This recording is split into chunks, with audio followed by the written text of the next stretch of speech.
Надежды, маленький оркестрик, это такой ник, наверное, слишком тупая. Нет, ну что, вы очень часто предлагаете в конце ролика посмотреть кино. Ну да, предлагаю. Но нет никакого кино. Ну где-то же оно обязательно есть. Не может быть. Вот беда-то какая. Поздравляю с выставкой. Надеюсь, что однажды осмелюсь записаться на ваш курс. Боже мой. Ну, с чего же вы трусите-то? Записывайтесь сейчас. Так и просидите в своей норке, боясь выглянуть на свет Божий. Ну, давайте уже смелее. Надежды, маленький оркестрик. Давайте мы превратимся в большой симфонический оркестр. Чего все время себя принижать, маленьким делаться? Жил человек маленький, с каким-то там портфелем чего-то там. И курточка у него была маленькая, и что-то еще было маленькое. Ну, помните, это же стихотворение, по-моему, Рождественский написал, или Евтушенко, не помню. Но когда он упал, там, сраженный вражеской пулей, то во всей стране не хватило, я своими словами рассказываю, гранита, чтобы все его величие, вот, во весь рост его показать. Вы же, Надежда, осмелились написать эти строки. Вы уже большая, вы уже симфонический оркестр. А я дирижер. Так что давайте вступайте в команду. Трусить не надо, это я не люблю. А вот поддержать вас и подсказать, слово найти нужное, я сумею. Начнем с кино. Досматривайте каждый ролик до конца, практически до самого. Когда уже идет заставка, там где-то по полям я еду на машине писать, вот ждите, не торопитесь. И в правом углу обычно справа появляется окошечко вот с тем рекомендованным мною новым кино. Тыкайте смело на нее, ну, мышкой вот этой вот, курсором, бымс, и вас переносит в запредельность, в это кино переносит сразу же. Так, с выставкой спасибо, что поздравляете. Для тех, кто, может быть, не видел вчерашний ролик, скажу, что готовлюсь к персональной выставке в городе Лобня. 5 апреля будет открытие в 18 часов. Всех жду. Буду показывать новые работы, в том числе и ту работу, картину, которую написал буквально вчера. И сегодня в конце ролика я буду показывать фрагмент, как она писалась. Называется «Праздник весны». Теперь про курс, который я запускаю в эту среду в 19 часов. Жду вас на первый бесплатный урок. Мы будем рисовать чайник. Да что ж ты с этим чайником, скажете вы. А вот что. Вы не поверите, но я испытывал наслаждение на первом курсе Строгановки, когда мы рисовали любые формы. Там капители всякие, я не знаю, кувшины, кубы какие-то, ну и так далее. Наслаждение, потому что я понимал, что, научившись рисовать простые формы, я через какое-то быстрое довольно-таки время смогу взяться там за портрет, за человека, за фигуру. Так что я хочу вас влюбить в рисунок, в живопись простых форм. Потому что из простых форм состоит, я не знаю, нос, например, ухо, из простых. Их нужно просто уметь соединять между собой. И это будет линия перелома, кстати. Поэтому рисовать простые формы очень важно. Тем более еще материальность передать. В масле и в акварели мы будем передавать. Тем более творчески. В этом курсе будет 11 уроков. Теоретический, практический, творческий, рисунок, живопись, композиция. Кто-то скажет, я не люблю писать натюрморт. Я тоже не любил, а потом полюбил. А почему? Может быть, толчком, я уже не помню, что было, но слова Коровина точно повлияли. О том, что где он видел цветы продаются, он сразу покупал. Всегда покупал цветы, приносил и сразу их писал. То есть цвет, форма и цвет, окружение, среда его сильно волновали. И получались удивительные натюрморты. Они жизненные, они не мертвопись, а жизненнопись. Недавно гулял по Русскому музею, гулял, смотрел работы, и вдруг раз, зал Коровина. Все, одна работа просто. И дыхание захватило, потому что цвет, живопись.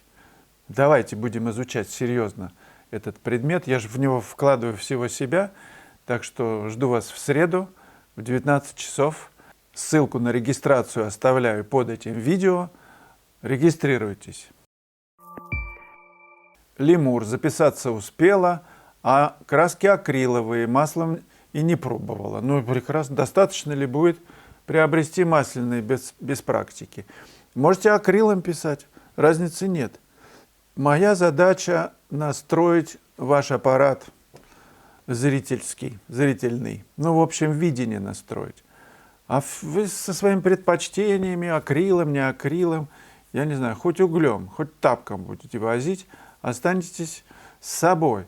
А вот видение настроить, научиться сравнивать тональные отношения, компоновать, на чайнике блик написать, в тон попасть, чтобы ни с чем не спутать этот тон. Это довольно сложно. Даже блик написать сложно. Все сразу стремятся блики написать. Не, а какого он цвета? А какого он тона? А не попадает ли его тональность где-то еще куда-то? Если попадает, пиши пропало. Почему? Потому что попадает, спор возникает, конфликт. Не будет работать.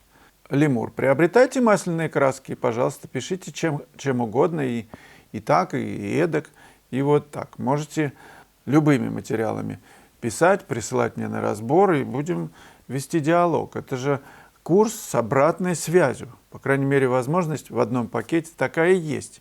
И те, кто пользуются этой опцией, делают большие, а некоторые огромные шаги вперед. Это заметно не только мне, их окружающим, близким и вообще всей команде. У нас же в Телеграме есть, такое сборище. Кстати, можете туда уже сейчас записываться. Да, и еще одна вещь, забегу вперед. Те, кто будет работать на курсе, я подготовил, приятный подарок. Это дневник моих открытий.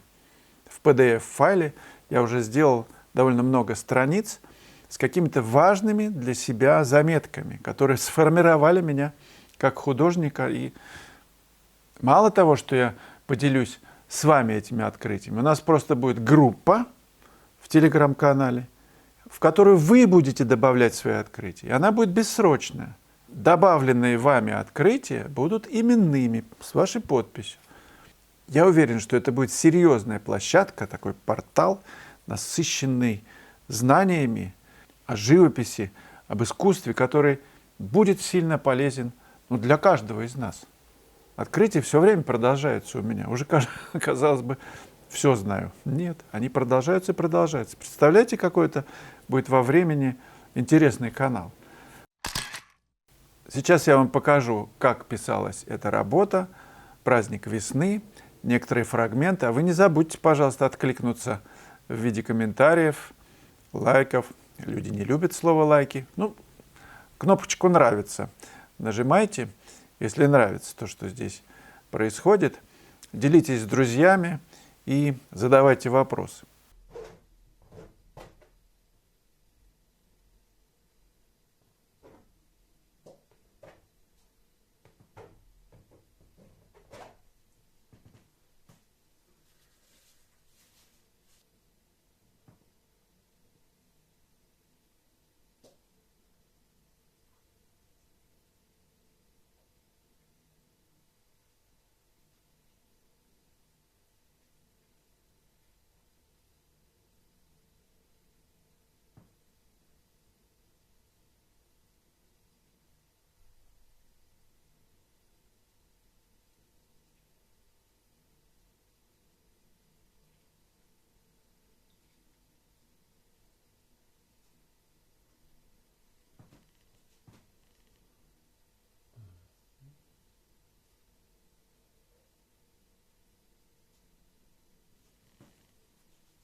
В самом конце ролика, действительно в самом, будет прямая ссылка, окошечко, на новое кино, называется «Что главное в живописи?». Ну, до свидания.